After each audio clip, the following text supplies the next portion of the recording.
9/11 victims to sue Saudi Arabia. President Obama expected to veto that legislation possibly as early as today. Senate Republicans say they'll overturn the veto. What are you going to do? You know, it's going to be really tough question. We passed it by a voice vote. The president said he's going to veto it, so it might come back to us on Monday. Do I think the president's veto can be sustained? I do. Because, look, you have the victims of 9/11, right? This horrific terrorist attack, and you want them to be able to get to the truth and all of the truth. At the same time, I think we need to balance that with what happens if every government can sue every government and what goes on there. So, tough decision. Don't know what I'm going to do on Monday, but I'm going to tell you. You haven't made up your mind yet? My heart's... Have you not made up your mind, or are you just not going to tell us? Well, I'm not going to tell you, but you'll find out on Monday, because Monday we'll have a recorded vote. But it's one of those really tough ones. You know, when I come on your program, I usually have an opinion about everything. You do. Even things you don't ask me about. This one's kind of tough. Kind of tough. Let's turn to the campaign and the big debate on Monday. I'm going to use a sports analogy here. If you're a professional, how do you prepare against a Cinderella team? Well, here's what you want. You want to make sure the referees are fair, and the referees are calling, you know, the strikes and the balls, and making sure that everything... We got a pretty good referee Monday night.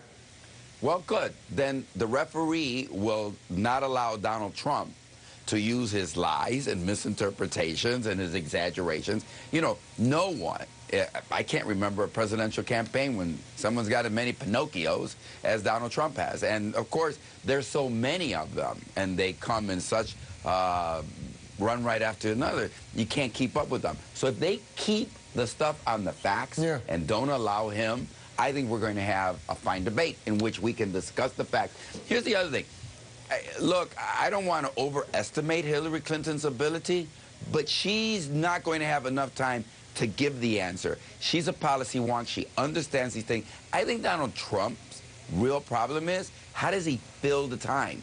Because now you're going to have time to answer the questions as you should have. And lastly, don't underestimate the smarts and the intelligence of the American people. They're going to be watching, they're going to be hearing the answers, and they're going to be able to discern between showmanship and a real answer to America's problems. I want to call your attention, I'm sure you've seen it, our newest NBC News Wall Street Journal poll shows that Hillary Clinton leads by 7 points among likely voters.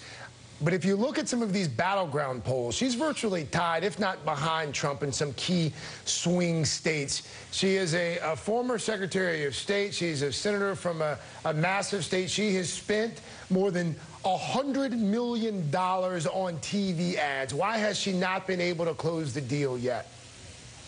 Here's what I think is going to happen, because the American people haven't closed the deal yet on it. But here's what I believe. Look, you look at Florida. Pretty close, right? One day Trump, another day Hillary. We'll give you that.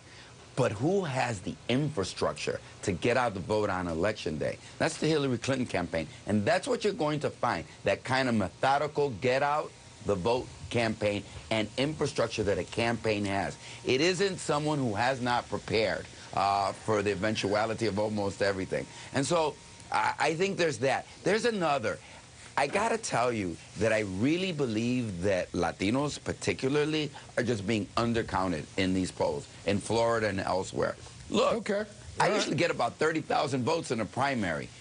Last time, this past March, 95,000 votes. I didn't get taller, I didn't grow hair, I didn't get more articulate, I didn't change my clothes, I didn't get younger. I think more people came out to vote because of the way my congressional district is put together. Congressman Luis Gutiérrez. Congressman, thank you, sir.